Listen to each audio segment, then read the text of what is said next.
دشمن مصطفیٰ سے یہ کہہ دو خیر چاہے تو ہم سے نہ الجھے، کیوں ہم غلامان احمد رضا ہیں، کوئی بھی ہم سے جیتا نہیں۔ برادرانی اہل سنت، السلام علیکم ورحمۃ اللہ وبرکاتہ۔ دوستوں، میں محمد رفیع قادری شاذلی دہلی سے اہل سنت کا ایک ادنا سا طالب علم۔ دوستوں، جیسا کہ آپ جانتے ہیں کہ سوشل میڈیا پر جو ہے یہ ٹچ پئیے قسم کے جو مناظر گھوم رہے ہیں، نام نہیں لوں گا میں، آپ پہچان گئے ہوں گے کون کون ہیں۔ بیچاروں سے سوال کا جواب پوچھو تو ان کو بیچاروں کو موت آ جاتی ہے، کبھی بھاگتے ہیں دیوالی پر، کبھی بھاگتے ہیں کہیں پر، لیکن سوال کا جواب نہیں دیتے۔ تو اس طرح کے جاہلوں کے جو اعتراضات ہوتے ہیں وہ اعتراضات ہوتے ہیں ملفوظات پر، سیرت پر، سوانح پر۔ اور آج جب ہماری ان دیوبندیوں کے ایک مفتی جن کا نام فیروز قاسمی ہے ان سے بات ہوئی تو انہوں نے کہا کہ ملفوظات اور یہ سوانح کی جو کتابیں ہوتی ہیں ان پر اعتراض کرنا ہی غلط ہے۔ اکثر فتنے بازی جو ہے ان ملفوظات اور سوانح کی کتابوں پر اعتراض کرنے سے ہی پھیل رہی ہے۔ اور یہ بات دوستوں بالکل برحق بھی ہے کہ کسی بھی بزرگ کے جو ملفوظات ہوتے ہیں یا ان کی جو سوانح ہوتی ہے وہ جو ہوتی ہے وہ فتوے کی حیثیت نہیں رکھتی ہے، لیکن آج کل کے جاہل جو مناظر ہیں جن کو کتابی دنیا سے کچھ لینا دینا نہیں ہے، صرف اپنا چینل چمکانا ہے اور اپنے مریدوں کو بڑھانا ہے، اندھ بھکتوں کو صرف بس، اور اس کے علاوہ انہیں دین سے کوئی مطلب نہیں، صرف فتنے بنانے ہیں، ڈرامے بازی کرنی ہے بس۔ وہ آئے دن ملفوظات پر اور سیرت کی کتابوں پر لے کر جو ہے اعتراض کرتے ہیں۔ تو دیوبندی مفتی صاحب نے یہ فرمایا تھا کہ ملفوظات اور یہ سیرت کی جو کتابیں ہوتی ہیں ان کے اوپر اعتراض کرنا بنتا ہی نہیں ہے، لوگ ان پر اعتراض کرتے ہیں، اسی کی وجہ سے بہت سارے فتنے پھیل رہے ہیں۔ اور ساتھ ہی ساتھ اس دیوبندی مفتی نے یہ بھی کہا کہ بھی دیکھو عالم کسی بھی جماعت کا ہو اس کا نام ادب سے لینا چاہیے۔ تو یہ جو ہے یہ مفتی فیروز قاسمی کا سوشل میڈیا کے جتنے بھی یہ دیوبندی اہل حدیث مناظر ہیں ان کے منہ پر تماچا ہے کہ یہ جو ہے سیدی سرکار اعلیٰ حضرت فاضل بریلوی کے نام کو بڑے ہی بدتمیزی کے طریقے سے لیتے ہیں، اور جب ان کے مولویوں کا نام جب بدتمیزی سے لیا جائے تو انہیں مرچی لگتی ہے۔ تبھی نہیں یاد آتا کہ ہاں جی اب ہمارے عالموں کا نام تمیز سے لو، لیکن جب یہ دوسرے کے بزرگوں کو گالیاں بکتے ہیں، ان کا نام بے ادبی سے لیتے ہیں، تب انہیں اصول دھیان نہیں آتا۔ بہرحال مفتی فیروز قاسمی نے یہ بات یہاں پر واضح کر دی کہ ملفوظات پر اور سیرت کی کتابوں پر اعتراض کرنا بنتا ہی نہیں ہے، یہ فتوے کی حیثیت نہیں رکھتی۔ تو یہاں سے آپ کی بات سمجھ آ چکی ہوگی جو کتابیں فتاوا جات ہوتی ہیں ان کی حیثیت شریعت میں ہوتی ہے، ملفوظات اور یہ جو سوانح کی کتابیں ہوتی ہیں ان کا مقام جو ہے علمی حجت کا نہیں ہوتا ہے کہ ان کے اوپر بحث کی جائے۔ تو امید کرتا ہوں تمام بھائیوں کی باتیں سمجھ میں آ چکی ہوں گی، اور جو جاہل دیوبندی یہ سوشل میڈیا کے ٹچے مناظر میری آڈیو سنیں گے انشاءاللہ امید کرتا ہوں کہ وہ آئندہ سے وہ ملفوظات پر اور سیرت کی کتابوں پر جو ہے اعتراض نہیں کریں گے۔ اعتراض کرنا ہے تو تم علمی دلائل میں کرو، فتاوا جات میں کرو، تحقیقی مسائل میں اختلاف کرو، اس پر انشاءاللہ عز و جل جواب دیے جائیں گے۔ تو یہیں پر میں اپنی آڈیو ختم کرتا ہوں، باقی آپ لوگ آگے آڈیو سماعت فرمائیں کہ مفتی فیروز قاسمی سے جو میری بات ہوئی تھی تو اس مسئلے میں کیسے ان دیوبندیوں نے اپنا دوگنا چہرہ دکھایا، دونوں کتابوں کے اسکین میں لگا دوں گا کہ تذکرۃ الرشید میں تو قبر میں جوتا تک رکھوایا گیا ہے، کسی شخص نے وصیت کی کہ میری قبر میں میرے پیر کا جوتا رکھ دینا تو وہ جوتا رکھا گیا، لیکن بریلوی اگر اپنی قبروں میں اپنے پیر کا شجرہ بھی رکھوائے تو یہ لوگ فتویٰ لگاتے ہیں شرک و بدعت کا۔ اور اسماعیل دہلوی نے اپنی کتاب میں لکھا ہے کہ قبر میں شجرہ رکھنا دین کے خلاف ہے۔ تو دیکھیں آپ یہ لوگ کتنے دوگلے ہیں۔ باقی آپ لوگ آڈیو سماعت فرمائیں اور انصاف کے ساتھ فیصلہ کریں کہ کون حق پر ہے اور کون غلطی پر ہے۔ اللہ تبارک و تعالیٰ کی بارگاہ میں دعا کرتا ہوں کہ اللہ تعالیٰ ہم سب کو حق بولنے کی، حق سننے کی، حق کو سمجھنے کی اور حق کو قبول کرنے کی توفیق عطا فرمائے، اور ان تمام فتنوں سے ہماری امت کی بالخصوص ہماری کم علم عوام کی حفاظت فرمائے۔ السلام علیکم ورحمۃ اللہ وبرکاتہ۔ مفتی صاحب جی حضرت، ویسے تو پتہ نہیں انہوں نے آپ کو کال لگا دیا، اللہ جانے کیا مسئلہ ہے جی۔ تو میں حضرت میں عرض یہ کر رہا تھا کہ جیسے ہم لوگ آج کل کیا ہے، میں نے دیکھا ہے کچھ لوگوں کو، مطلب ہر کوئی تو نہیں، مطلب بعض لوگ ایسے ہوتے ہیں جو قبر میں جب اپنی میت کو دفن کرتے ہیں تو میت کے ساتھ جو ہے نا وہ قبر میں شجرہ وغیرہ رکھتے ہیں مشائخ کا اپنے، تو یہ قبر میں شجرہ رکھنا جو ہے کیسا ہے حضرت؟ علماء دیوبند کے یہاں تو اس کو جائز نہیں مانتے، احترام کے خلاف مانتے۔ اچھا نہیں جائز مانتے ہیں؟ اور نہیں تو جائز نہیں کہتے، اس کو ناجائز ہی کہتے ہیں، مکروہ تحریمی کے درجے میں، یہ بے ادبی ہے۔ جی اچھا حضرت لیکن میں نے نا اس کو جائز کہتے ہیں، جیسے علماء بریلی ہیں اس کو جائز مانتے ہیں۔ اچھا نہیں ایکچولی کیا ہے دیکھیے علماء بریلی کی تو میں اس ٹائم بات ہی نہیں کر رہا، میں نے تقویت ایمان میں پڑھا تھا تو اس میں لکھا تھا کہ قبر میں شجرہ رکھنا یہ دین کے خلاف ہے۔ ہاں تو اسی لیے تو بے ادبی مانتے ہیں نا اس کو۔ نہیں جی دیکھیے کسی چیز کا بے ادبی ہونا اور صراحتاً دین کے خلاف ہونا یہ تو دونوں الگ چیزیں ہیں نا سر۔ دین کے اندر بے ادبی جائز ہے، قرآن کی یا سنت کی کسی بھی صورت کی؟ نہیں دیکھیے حضرت ایک ہوتا ہے کسی چیز کو کوئی چیز دین کے خلاف ہے نا، اور حضرت دوسری طرف ایک کتاب ہے، یہ صرف ہجرا نہیں ہوتا ہے، اس میں قرآن پاک کی ہی آیتیں ہوتی ہیں، الگ الگ سے جوڑی گئی ہوتی ہیں جی۔ اچھا حضرت اگر قبر میں انسان اپنے کسی استاد کا یا اپنے کسی مشائخ کا جوتا رکھوائے تو یہ کیسا؟ یہ سب چیزیں ضرور شرع تو غلطی ہیں، کیونکہ مسنون جو عمل ہے اللہ کے نبی علیہ الصلوۃ والسلام سے، صحابہ سے، تابعین سے، اس میں کمی زیادتی درست نہیں ہے۔ اچھا جی، یہ نا ایک کتاب ہے میرے پاس جس کا نام ہے تذکرۃ الرشید۔ ہاں کوئی آدمی کسی بزرگ کا جو ہے کپڑا ہے اس نے دیا ہے، تبرک ہے، رومال ہے، جی کفن دینے کی وہ کرتا ہے تو جی ہاں سب تک گنجائش ہو جاتی ہے۔ میرے معاویہ رضی اللہ تعالیٰ عنہ کے پاس اللہ کے نبی کا جی بالکل، انہوں نے وصیت کی تھی کہ جبے کو میرے کفن کی جگہ مجھے پہنا دینا، جی ہاں کفن کی درجے میں جی۔ لیکن یہ نا تذکرۃ الرشید کتاب میں ایک واقعہ لکھا ہے جی۔ ایکچولی حضرت کیا ہے کہ یہ کتاب ہے تذکرۃ الرشید نیا والا ایڈیشن اس کا، تو اس میں ایک واقعہ لکھا ہے کہ حضرت مولانا اشرف علی صاحب مدد اللہ نے ایک بار دریافت کیا حضرت قبر میں شجرہ رکھنا جائز ہے؟ تو حضرت یعنی گنگوئی صاحب نے فرمایا مگر میت کے کفن میں نہ رکھے، تاک کھود کر رکھ دے۔ اس پر حضرت مولانا نے عرض کیا اس سے کچھ فائدہ بھی ہوتا ہے؟ تو حضرت نے ارشاد فرمایا ہاں ہوتا ہے۔ اس کے بعد فرمایا کہ شاہ غلام علی صاحب کے کوئی مرید تھے، ان کے پاس شاہ صاحب کا جوتا تھا۔ انتقال کے وقت انہوں نے شاہ عبد الغنی صاحب کو وصیت کی کہ یہ جوتے میرے قبر میں رکھ دیے جائیں، چنانچہ حسب وصیت رکھ دیے گئے۔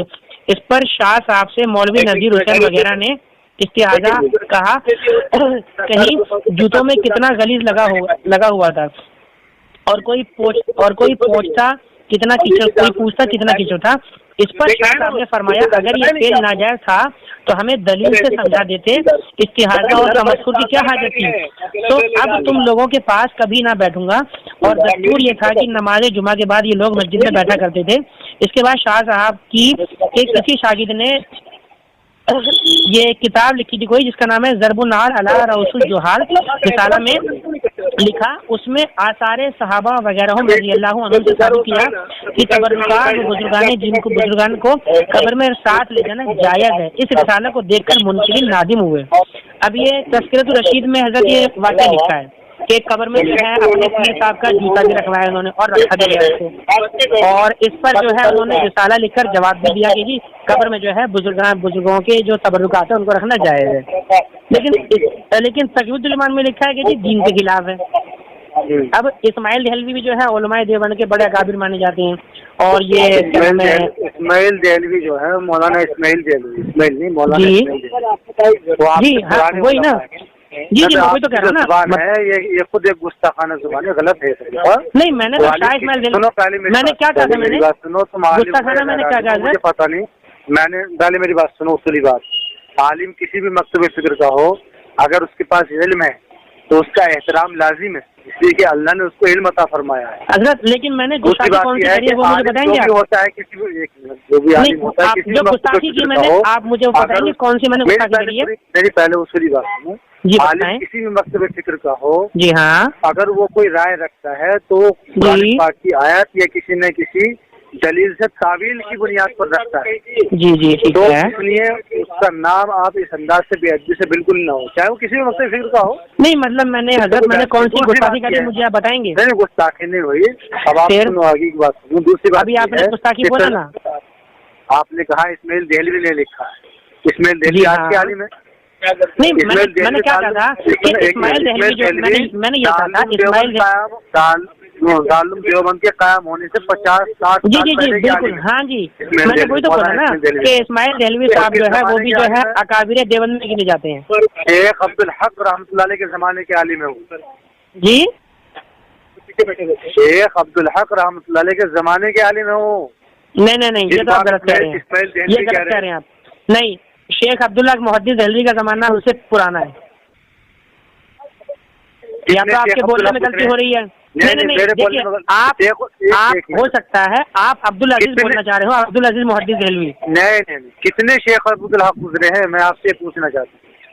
دیکھیے جو مشہور ہیں اسلام میں جن کا نام ہے شیخ عبداللہ محدث دہلوی, جن کی مزار یہاں پر مہرولی میں ہے دہلی میں, وہ ہیں جن کا نام اگر کوئی بھی انسان کہتا ہے کہ شیخ عبداللہ محدث دہلوی تو انسان کا ذہن انہی طرف جاتا ہے. باقی ہو سکتا ہے آپ نے کوئی اور نام لیا ہو واللہ عالم, کیونکہ ایک عبدالغنی تھے. اس کا مطلب یہ ہے کہ آپ کا مطالعہ بھی کچا ہے اس سلسلے میں. جی حضرت دیکھیے میں تو کوئی عالم نہیں ہوں اتنا بڑا. میری ایک بات سنو آپ. جی اچھا یہ بتا دیجیے آپ نے جن کا نام لیا ہے شیخ عبداللہ وہ کون سے ہیں؟ پہلے آپ میری بات سنیے اور سنائیں, اس کے بعد میں آپ کو جو کہنا ہو کہہ دیجیے گا. جی ہاں پہلے میری بات سنیے. سب سے پہلی بات تو یہ ہے کہ جو سوانح حیات ہوتی ہیں بزرگوں کی, جی ہاں, کیا وہ کسی بھی عالم کی کسی بھی مکتوب فکر کے بزرگ کی ہو سوانح حیات ہوتی ہے, جی ہاں, وہ سوانح حیات فتاوا کا مرتبہ نہیں رکھتی, وہ سوانح حیات ہی ہوتی ہیں. وہ زندگی انسان کی اپنی زندگی کے واقعات ہوتے ہیں. جی اور اس میں مزاحیہ واقعات بھی ذکر کر دیے جاتے ہیں. کچھ ایسے واقعات ہوتے ہیں جو مخصوص طبقے کے ساتھ گزری ہوئی نشستیں ہوتی ہیں لیکن اس سے بھی ذکر کر جاتا ہے. تو سوانح حیات کے جتنے واقعات ہوتے ہیں وہ فتاوا سے ہٹ کے ہوتے ہیں. جی اچھا سمجھ رہے ہیں میری بات؟ ہاں. تو سوانح حیات کسی کی بھی دلیل نہیں بنتی. ایک بات, سوانح حیات میں جو واقعات ذکر کیے جاتے ہیں وہ شوق اور رغبت کے لیے کچھ چیزیں ایسی آ جاتی ہیں. ہاں کچھ جزیات آ جاتی ہیں اہل علم کے لیے فائدے مند ہوتے ہیں. جی ہر بزرگ کے کچھ نہ کچھ تفردات بھی ہوتے ہیں. تو اس لیے سوانح حیات کو میں اگر آپ پڑھیں گے نا تو باولے ہو جائیں گے, کیونکہ ہر عالم کی سوانح حیات الگ الگ, ہر ایک کا مزاج الگ ہے. جی بالکل. اس لیے علماء اکرام نے شریعت کو ایک منظم شکل میں منظم ہی رکھنے کے لیے اصولی بات ذکر کی ہے. اب سبحانہ کے اللہم ایک شروع کی تکمیل ہے نماز کی.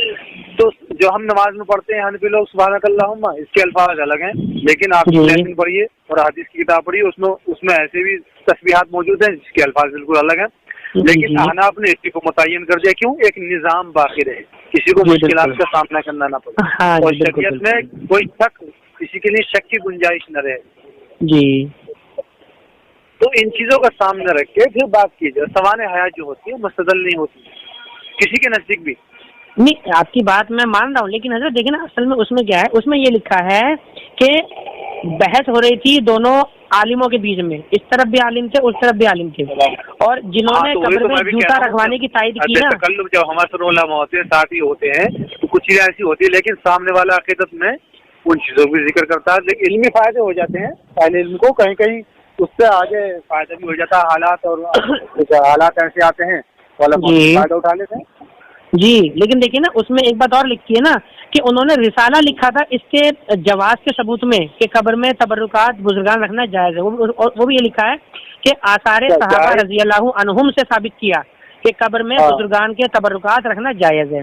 تو اس کو تو ہم یہ نہیں کہہ سکتے نا کہ بھائی یہ مطلب فتاوے سے الگ ہے.